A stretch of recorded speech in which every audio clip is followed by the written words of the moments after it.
सत्ताधारी पक्ष की जितनी गंदगी आपको देखने को मिल सकती है वो अगले 3-4 महीनों के अंदर है, तो वो पूरी गंदगी आपको उनको देखने को मिलेगी, क्योंकि इलेक्शन जब आते हैं ना तो ये बहुत बिल्कुल सड़क छाप हो जाते हैं ये। जी।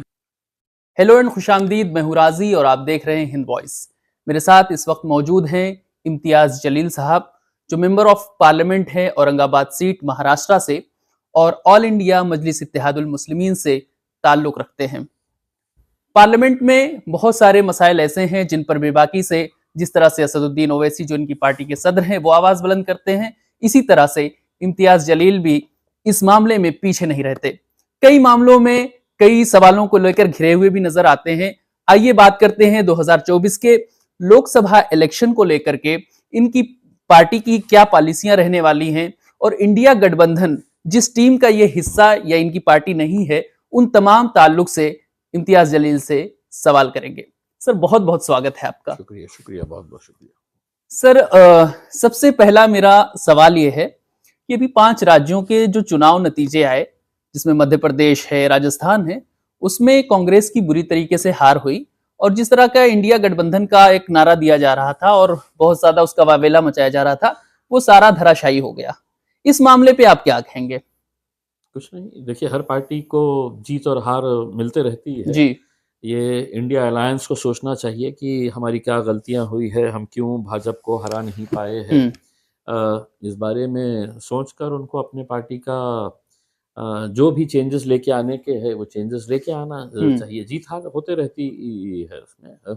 लेकिन कहीं ना कहीं सर इस इलेक्शन को 2024 के लोकसभा इलेक्शन के सेमीफाइनल के तौर पर देखा जा रहा था और कहीं ना कहीं ये हार एक 2024 के लोकसभा इलेक्शन पर कहा जा रहा है कि ये असरअंदाज होगी। ये तो बिल्कुल जो ऐसा नहीं होता है, जी बिल्कुल ऐसा नहीं होता है। हर स्टेट इलेक्शन का अपना एक एजेंडा होता है, जी स्टेट की लीडरशिप होती है। हम्म और सेंटर का जब इलेक्शन होता है तो सेंटर के टोटली मुद्दे भी अलग होते हैं, स्टेट के मुद्दे अलग होते हैं।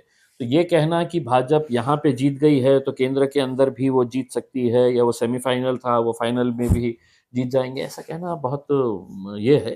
आप देखेंगे कि लोग अब मोदी साहब और भारतीय जनता पार्टी के जो वादे हैं और हम्म जो इस मुल्क को नुकसान पहुंचाने का जो काम कर रहे हैं, हम्म जाति धर्म सिर्फ कम्युनल इश्यूज को उठाने का, कोई एक विशेष समाज को टारगेट करने का, जी तो ये एक वास्ट मेजॉरिटी ऑफ इंडियन जो है ये एक उनकी सेक्युलर सोच है।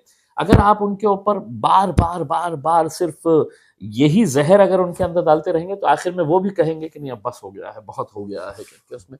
तो मेरे हिसाब से वो वक्त आ गया है कि ठीक सर, एक सवाल यहीं से जुड़ के ये बनता है कि इंडिया गठबंधन का आप लोग या आपकी पार्टी हिस्सा नहीं है, तो कहीं ना कहीं एक सवाल ये भी है कि अगर मान लीजिए कि मोदी साहब नहीं तो कौन, विकल्प के तौर पर, और आपकी स्ट्रेटेजी भी जो विपक्ष की स्ट्रेटेजी है उससे भी अलग है, तो आपकी क्या स्ट्रेटेजी है और मोदी साहब नहीं तो कुछ भी कौन, नहीं। ये दोनों हमारा सवाल एक दूसरे हमारा से जुड़ा हुआ हमारा हमारा तो यही कहना है कि जी इस मुल्क को आ, भाजपा जितना नुकसान पहुंचा रही है, हम्म बाकी इंडिया अलायंस के कई ऐसे पार्टीज है जिन्होंने कम नुकसान पहुंचाया, ऐसा नहीं हम्म है इसमें।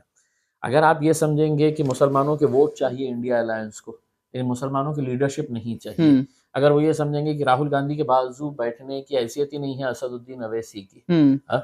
अगर आप वो समझेंगे कि नहीं ये बाकी के जितने भी पार्टियां हैं ये हर कोई बैठ सकता है लेकिन असदुद्दीन अवैसी नहीं बैठ सकता है, हम्म तो कहीं ना कहीं आप ये बता रहे हैं कि हमारी सोच और हमारा जहन वही रास्ते पे चल रहा है जिस रास्ते के ऊपर नरेंद्र मोदी और भारतीय जनता पार्टी चल रहे हैं। अगर अगर मान लीजिए कि इंडिया गठबंधन या उससे जुड़े हुए लोग अगर आपको न्योता देते हैं कि इंडिया गठबंधन में आप शामिल अगर हो जाएं। अगर और मगर के सवाल राजनीति के अंदर मायने नहीं रखते जी हैं। अगर ये सवाल अगर आपको करना ही है जी तो आप इंडिया अलायंस से कर लीजिएगा उसके अंदर। ठीक जब है। तक अगर हमारे मुझे सामने गेंद आती नहीं है, तब तक हम खेलने का कोई सवाल नहीं पैदा होता है। तो इंडिया गठबंधन का मान लीजिए हिस्सा नहीं है और भाजपा से तो खैर आपकी विरोध होता ही रहता है, उसके खिलाफ बैरिस्टर साहब भी और आप भी आवाज बुलंद करते रहते हैं, उनकी जो भी पॉलिसियां होती हैं जो फेवर में नहीं है देश हित में, तो उस तरफ जाने का सवाल तो कम पैदा होता है। तो अब तीसरा मुहाज बनने की भी एक बात सामने आ रही है, उसका क्या? देखिए हमें पता नहीं है कि तीसरा महास बनेगा नहीं बनेगा, कौन आएंगे कौन नहीं आएंगे करके।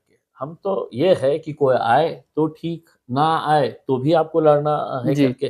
तो तो हम अपनी पार्टी को कैसे मजबूत कर सकते हैं, अपने कैसे नुमाइंदे हैं तो पार्लियामेंट और विधानसभा के अंदर भेज सकते हैं, ये हमारी सोच है। इस रास्ते के अंदर, इस सफ़र के अंदर अगर कोई साथ जोड़ना चाहा, तो जुड़ेगा, और अगर नहीं जोड़ना चाहा तो हम, ऐसा नहीं है कि हम हाथ पे हाथ धरे बैठे हुए हैं कि भैया ग्राहक आ रहा कि नहीं आ रहा, कोई आ रहा कि नहीं आ रहा है करके हम्म। उसमें। हमारी मेहनत, हमारी कोशिशें जारी रखे हुए हैं उसमें। कोई आए तो ठीक, नहीं आए तो कोई बात नहीं। नहीं आए अच्छा तो सर, जो 5 राज्यों के चुनाव आए उसमें तेलंगाना का भी चुनाव था, जहां पे बैरिस्टर साहब की पार्टी, आपकी पार्टी वहां पे बहुत सालों से एक कॉन्स्टिट्यूएंसीज में इलेक्शन लड़ते हुए आ रही है और 7, 8, 10 सीट के आसपास उसकी सीटें होती हैं। ये सीट मेजॉरिटी सीटों में क्यों नहीं तब्दील हो पाती है? जाहिर सी बात है, 50 साल 60 साल पुरानी पार्टी है। जहां तक मैं तारीख का मुताला कर रहा हूं, वो आजादी के पहले की पार्टी है। तो अगर तेलंगाना में उसका वजूद, अगर उसका जनाधार नहीं बढ़ रहा है, तो आप दूसरे स्टेट में उसके रिप्रेजेंटेशन की बात कहीं ना कहीं कमजोर साबित होती है।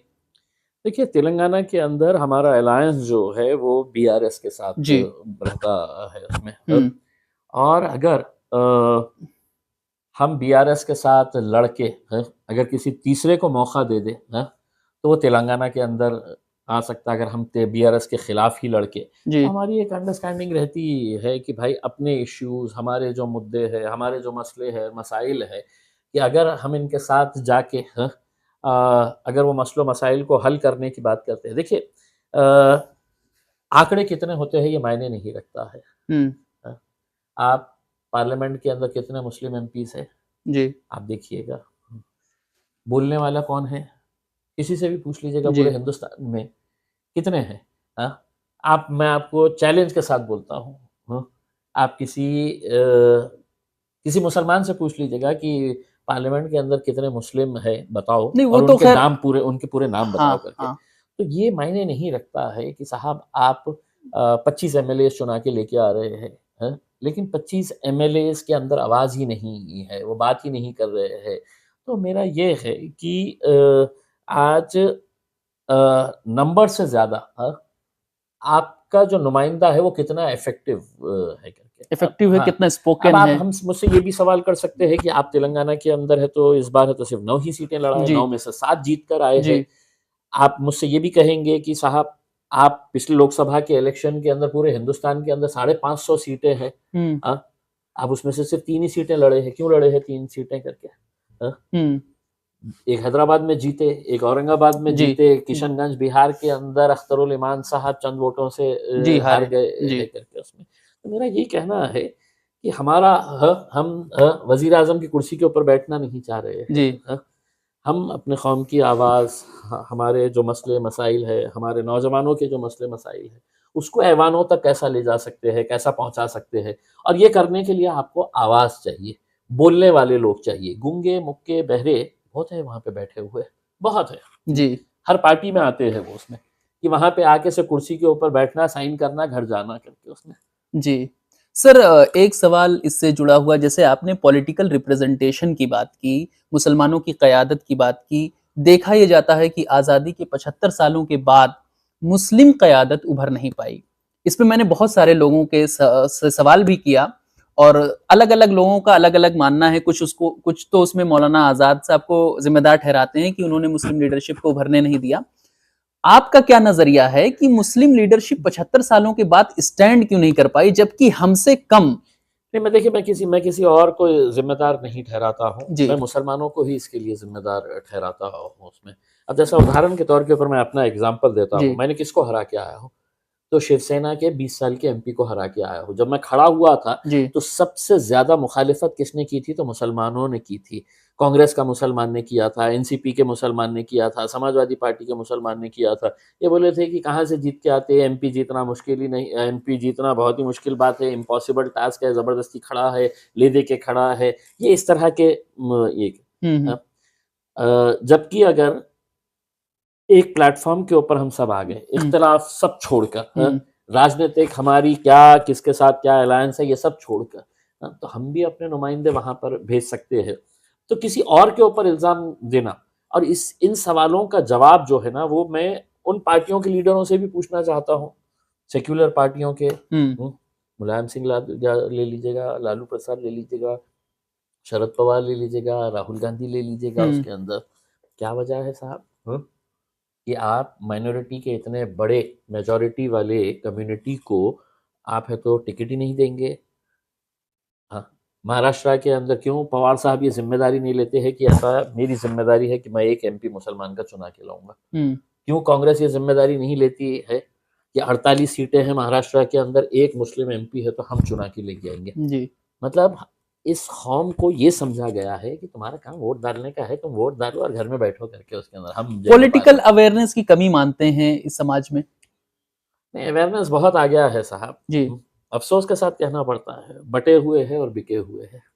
अच्छा सर, एक सवाल मेरा और, क्योंकि आपकी पार्टी को लेकर सवाल उठता रहता है, बहुत सारे लोग उसको बीजेपी की बी टीम बताते हैं, हालांकि बहुत सारे लोग उसके मुखालफत भी करते हैं कि ऐसा नहीं है। एक मेरा सवाल ये कि ऑल इंडिया मजलिस इत्तेहादुल मुस्लिमीन, ये आपकी पार्टी का नाम है। एक डेमोक्रेटिक कंट्री में एक पॉलिटिकल पार्टी जिसका नाम ऑल इंडिया मजलिस इत्तेहादुल मुस्लिमीन है, यानी एक ऐसी मजलिस जो मुसलमानों के दरमियान इत्तेहाद की बात करे, तो उससे दूसरा आदमी जुड़ने में कहीं ना कहीं कतराता है। आप मानते हैं ऐसा? और यही वजह है कि आपकी जो लीडरशिप है वो दूसरे लोगों में फैलने में अभी तक नाकाम रही। एक कहावत है अंग्रेजी में, जी। What is there in a name. मुझसे अगर आप ये कह रहे हैं, शिवसेना क्या है? शिव के नाम के ऊपर जी जी पार्टी आई है।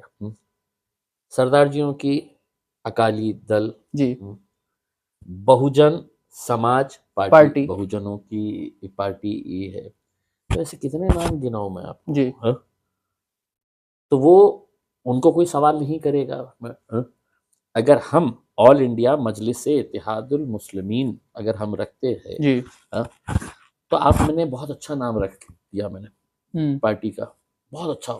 आप जो नाम सजेस्ट करेंगे मैंने वो रख दिया हूँ। जी। लेकिन वो पार्टी किसी काम की नहीं है, वो पार्टी के लीडर किसी काम के नहीं है। आप मुझे अगर वोट देंगे तो मेरी पार्टी का नाम देखकर देंगे या इम्तियाज जलील कुछ काम करता है या नहीं करता नहीं, है, काम या सदुद्दीन अवैसी नाम कुछ भी सर, काम करता नाम भी है नहीं थोड़ा करता बहुत इफेक्ट तो करता है। नाम इफेक्ट करता है, कहीं ना कहीं एक आपका जहन जाता है उस नाम की तरफ और उसकी आइडिया कहीं ना कहीं डिसाइड करता है नाम। देखिए मतलब जिसकी जैसी सोच, जी। जितनी सोच है जैसे मैं उतना उसकी सोच। मिसाल आपको दूं, जैसे विश्व हिंदू परिषद एक है, अगर वो पॉलिटिकल पार्टी बन जाए, जो कि पॉलिटिकल पार्टी अभी नहीं है लेकिन बैकिंग है उसकी, अगर वो पॉलिटिकल पार्टी बन जाए और कितना भी अच्छा काम करे, तो मुसलमान थोड़ा सा जुड़ने में इसलिए कतराएगा क्योंकि वो एक आपकी पहली रिलीजन का नहीं कहीं ना कहीं रिप्रेजेंटेशन उसके नाम में हो रहा है। नहीं, विश्व हिंदू परिषद अगर वो पॉलिटिक्स में आ गए तो भी वो कोई अच्छा काम करने वाले जी। हैं करके, ये तो पहले आपकी सोच बदल दीजिएगा उसके नहीं, अंदर। वो जो एक काम अलग वो बात बाहर है, रह मैं के उसकी गंदगी मैं कर उसकी रहे हैं, बात ही वो नहीं कर रहा हूँ। राजनीति के अंदर आने के बाद भी मैं उतनी उसकी बात ही नहीं कर रहा हूँ सर, करेंगे। मैं उसकी बात ही नहीं कर रहा हूँ कि उनका काम क्या है। मैं नाम ही पे सवाल कर रहा हूँ कि कहीं ना कहीं जुड़ने में थोड़ा सा जो संकोच होता है वो नाम को लेकर के है कि नहीं। ठीक है, मतलब हमारी पार्टी का तो नाम है उसके अंदर। अब जिसको अगर नाम से परहेज जी। है तो वो जाइए, मतलब किसी और पार्टी के अंदर चले जाइए, उसमें बोलना कि मुझे नाम से मतलब है, मैं लोगों के काम नहीं देखता हूँ, जिसका खुद से खूबसूरत नाम है मैं उस खूबसूरत नाम के साथ जोड़ना चाहता हूँ करके। आप वहाँ चले जा सकते हैं। लेकिन आप अगर मुझसे कहेंगे कि नहीं साहब आप नाम बदल दीजिएगा, नहीं, मैं नाम बदलने की बात नहीं ये कर रहा नाम हूँ। की वजह से दूसरे लोग आ नहीं रहे, आ रहे हैं सब, बहुत लोग आ रहे हैं। आप जाके देखिएगा, मेरे औरंगाबाद में आइएगा उसके अंदर, हाँ हिंदू लोग मेरे साथ पार्टी में जुड़े हुए हैं, मुझे मैं जुटा कर आऊंगा लेके सर, आए मैं हैं, तो आऊंगा दलितों आपके ने यहाँ, मिलाए, औरंगाबाद हिंदुओं ने आऊंगा। लेके आए, सबने वोट दिए हैं करके। उन्होंने मुझसे कभी भी ये सवाल नहीं किया है कि इम्तियाज जी तुम्हारी नाम का पार्टी का नाम तो ये है तो हम तुम्हारे साथ नहीं आएंगे। उन्होंने इम्तियाज जलील एज अ शख्सियत को देखा, उसके काम को देखा और उन्होंने वोट किया।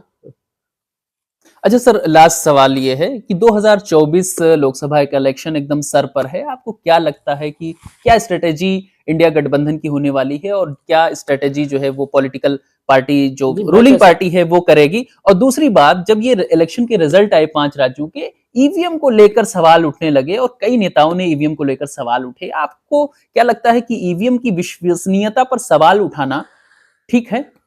देखिए, अगर majority of the political parties को अगर लगता है कि ईवीएम के अंदर कुछ धांधलियां हो सकती है जी। करके उसमें, ये डेमोक्रेटिक कंट्री है उसके अंदर, उसके ऊपर विचार होना चाहिए, उसके अंदर पार्लियामेंट के अंदर डिबेट होना चाहिए, डिस्कशन होना चाहिए जी। कि लोगों को क्या चाहिए करके उसमें, हाँ? दूसरा ये है, आपने कहा कि मतलब स्ट्रैटेजी क्या होगी करके, ये क्या रहेंगे, तो सत्ताधारी पक्ष की जितनी गंदगी आपको देखने को मिल सकती है वो अगले 3-4 महीनों के अंदर है तो वो पूरी गंदगी आपको उनको देखने को मिलेगी, क्योंकि इलेक्शन जब आते हैं ना तो ये बहुत बिल्कुल सड़क छाप हो जाते हैं ये, जी हाँ, बहुत ही नीचे लेवल के ऊपर आके ये अपनी राजनीति करते हैं, क्योंकि सत्ता में आना है उनको, देश कमजोर हो जाए, हम्म जाति धर्म मजहब के बीच में दरारें पैदा हो जाए, ये सब चल जाएगा, आपने को कुर्सी पे जाके बैठने का ये उनका लक्ष्य रहता है। हमारी पार्टी का, हम बड़े छोटे से खिलाड़ी है, पूरे हिंदुस्तान के अंदर 3 सीटें लड़े थे, अभी असद साहब ने अगर हुक्म दिए तो और थोड़े बहुत सीट लड़ लेंगे जहाँ जहाँ पर भी जी मजबूत है करके। स्थिति होगी और हमारा लक्ष्य यही है कि हमारी एक अच्छी आवाज़ लोकसभा के अंदर रहनी चाहिए उसमें, ताकि हमारे को भी वक्त ज़्यादा मिले। 2 एमपीज़ रहे तो 3 मिनट का वक्त जी मिलता है, जी 4 मिनट का वक्त मिलता है, 5 मिनट का वक्त मिलता है। अगर ये तादाद अगर बढ़ जाती है तो हमारे को भी 20 मिनट, 25 मिनट, जी आधा घंटा, और फिर वो आधे घंटे के अंदर हम जो इनको धुलाई करेंगे, तो अब आप देख सकेंगे फिर जी भैया कि आधे घंटे का इनको वक्त मिला तो हम इनको भी उधेड़ देंगे और उनको भी उधेड़ देंगे। सर एक लास्ट सवाल, एक डेमोक्रेटिक कंट्री में 140 से ज्यादा सांसदों का निलंबन हो जाता है, उन्हें पार्लियामेंट में रिप्रेजेंटेशन जो कि वो चुन के आते हैं उनका निलंबन हो जाता है सिर्फ इस बात पे क्योंकि वो अमित शाह का इस्तीफा मांगते हैं और वो इस्तीफा उनका बिल्कुल जायज होता है मांगने के लिए क्योंकि सुरक्षा में चूक का नहीं, जो नहीं, मैं जिम्मेदार समझता है। हूँ, जी इस्तीफ़ा भी नहीं, जी हमारी भी माँग थी और हम इस बात का खंडन करते हैं, हम इस बात की निंदा करते जी हैं, हम कंडेम करते हैं कि मतलब जिस तरीके से एक elected member of parliament parliament को जी जो इतनी बड़ी कॉन्स्टिट्यूएंसी 30 लाख लोगों का रिप्रेजेंटेशन करता है अपनी जी कॉन्स्टिट्यूएंसी के अंदर, तो उसको आपने कह देना कि तुम बाहर चले जाओ जी करके उसमें। और वो काहे के लिए कि साहब पार्लियामेंट के अंदर इतनी आसानी से कोई कूद कर आ जा रहा जी है, गैस निकाल दे रहा है, वो गैस के अंदर अगर जहर रहता था तो एमपीज़ ऐसे मरे हुए पड़े हुए जी होते थे वहाँ पे, हाँ? और कितने जाते थे पता नहीं है। पता नहीं वो जी गैस की जगह अगर हथियार रहता था, हाँ? तो कितने लोगों को तो वहाँ पे क्या होता था ये आप अंदर। तो हम ये कह रहे थे कि अमित शाह साहब देश के गृह मंत्री हैं, हाँ? अगर कहीं से गलती हुई है तो आप आइए पार्लियामेंट के बयान अंदर दीजिए आके बयान दीजिए, बताइएगा कि साहब ये हुआ है, ये चूक हुई है, नया पार्लियामेंट बिल्डिंग बनी है, हम इसको और मजबूत करेंगे। ये बच्चे क्यों आए थे, क्यों कूदे, कैसा अंदर आए हैं करके, ये सब जवाब देना था। आप भागते कैसा है? पार्लियामेंट का सेशन है और कहीं ना आप कहीं कहेंगे कि उनकी नहीं मैं आऊंगा ही नहीं, मैं बोलूंगा उनकी ही नहीं करके। इमेज को कमजोर कर रहा है नहीं, कहीं इमेज इमेज कुछ भी नहीं है साहब, दादागिरी है बस, हाँ, दादागिरी। दादागिरी है। हमारे पास है 300 एमपीज है, तुम आओ मत आओ, हमको ये बिल पास करने का जी है, जी हमको जो करने का है हम करेंगे, तो कहीं ना उसमें कहीं उसकी आड़ में एक बिल का वो भी है कि ज्यादा और हंगामा ना हो दादागिरी पाए। मतलब मैं जी थोड़ा सा सभ्य और सोफिस्टिकेटेड वर्ड यूज कर जी रहा जी हूँ, जी आपके सामने बैठा हूँ, जी हाँ? वरना पीछे है तो मुझे मालूम है कि दादागिरी का दूसरा शब्द क्या है जी करके जी उसका। मैं भी एमपी हूँ तो मैं थोड़ी सभ्यता का, हाँ, सर एक लास्ट सवाल आपकी शख्सियत से जुड़ा हुआ है क्योंकि जब मैं रिसर्च कर रहा था तो मुझे मालूम हुआ कि आप एक जर्नलिस्ट के तौर पर आपने जी। करियर शुरू किया। आप क्या देखते हैं कि 20-25 सालों में क्या ट्रांसफॉर्मेशन हुआ है, क्या बाइफर्केशन हुआ है जर्नलिज्म में? पहले का जर्नलिज्म जो था कहीं ना कहीं चौथा स्तंभ माना जाता है और एक डेमोक्रेसी में जर्नलिज्म की बड़ी अहमियत होती है कि अगर गवर्नमेंट कोई खिलाफ काम कर रही है तो उसको आईना दिखाना होता है, लेकिन आज का जर्नलिज्म और उस दौर का जर्नलिज्म में जो ट्रांसफॉर्मेशन हुआ है, चूंकि आप एक जर्नलिस्ट भी हैं तो एक सवाल ये बनता है सर। वो अगर उसका जवाब आपको सुनना है तो जी आप आज के दिन जो प्रेस से रिलेटेड बिल आया था पार्लियामेंट के जी अंदर उसमें मैंने ये जवाब दिया था, जी और ये बताया हूँ कि अ, देखिए बहुत कुछ बदला है उसमें, मतलब बड़ा अफसोस होता है कि हमारा जो very strong pillar of democracy जिसे हम कहते हैं हम्म कि हमारे जो 4 स्तंभ जिसके ऊपर ये देश की डेमोक्रेसी लोकतंत्र टिका हुआ है, उसका एक स्तंभ जो है वो मीडिया है। लेकिन ओवर द इयर्स कैसा बदलाव आया है ये भी आपने देखा है। देखिए एक बात तो आप मोदी साहब की ये तारीफ करनी पड़ेगी, कि साहब 2014 में आए तो सबसे पहले क्या करना अपन ने, हम्म लोगों तक कौन पहुंचता है, मैं अगर टीवी के ऊपर आया और कोई आदमी मुझे नहीं देखना चाह रहा है तो मैं दूसरे चैनल के ऊपर चले जाऊं, जी तो उन्होंने सोचा कि मैं पूरे के पूरे चैनल क्यों नहीं ले लूं अपने पास, हम्म कि आदमी को मौका ही ना दूं, है कि ये चैनल पे जो स्विच ओवर हो जाए कि नहीं मुझे नहीं देखना इनका जी भाषण, तो दूसरे चैनल पे तो दूसरे पे भी साहब बैठे हुए हैं, दूसरे पे नहीं तो तीसरे पे भी बैठे हुए हैं करके। तो ये जो उन्होंने मीडिया को कैप्चर किया है, मैं पूरे मीडिया की बात नहीं कर हम्म रहा हूँ, अभी भी मतलब अच्छे जर्नलिस्ट, अच्छे पत्रकार और अच्छे कुछ मीडिया हाउसेस बचे हुए जी हैं, आखिरी सांसें गिन रहे हैं, कब तक गिनेंगे पता जी नहीं है करके, क्योंकि ये ऐसा गिद्ध की तरह बैठे हुए हैं कि अब कब इनको भी कब्जे में लेना है करके। तो इनकी कोशिशें जारी है, लेकिन ये अनफॉर्चुनेट है कि मतलब जिस तरीके के मीडिया का ट्रांसफॉर्मेशन हुआ है, वास्ट मेजॉरिटी ऑफ मीडिया जो है ना वो अब आइडियोलॉजी के हिसाब से काम जी करती है, पॉलिटिकल एफिलिएशन के हिसाब से काम करती है। जबकि मैं ये समझता हूँ कि आप जब पत्रकार की कुर्सी के ऊपर बैठते हैं, जब आप पत्रकार की हैसियत से कलम उठाते हैं, तो ना तो आपका कोई मजहब होना चाहिए, ना न आपकी कोई कोई जात होनी जात होनी चाहिए, ना चाहिए कोई जी आइडियोलॉजी होनी चाहिए, ना कोई पॉलिटिकल एफिलिएशन होना चाहिए। जो सही है वो वो सही है, सही, जो जो दिख रहा है गलत बस है तो वही है। गलत। हाँ, ये थैंक यू सर, आपने हमें वक्त दिया हमसे बात करने बहुत के लिए, बहुत बहुत बहुत शुक्रिया, शुक्रिया। बहुत बहुत शुक्रिया। ये थे इम्तियाज जलील साहब जो अ, औरंगाबाद सीट से ऑल इंडिया मजलिस इत्तेहादुल मुस्लिमीन से लोकसभा मेंबर ऑफ पार्लियामेंट है। अपने बेबाक अंदाज की वजह से जाने जाते हैं। फिर मिलेंगे एक नई शख्सियत के साथ, तब तक के लिए देखते रहें हिंद वॉइस।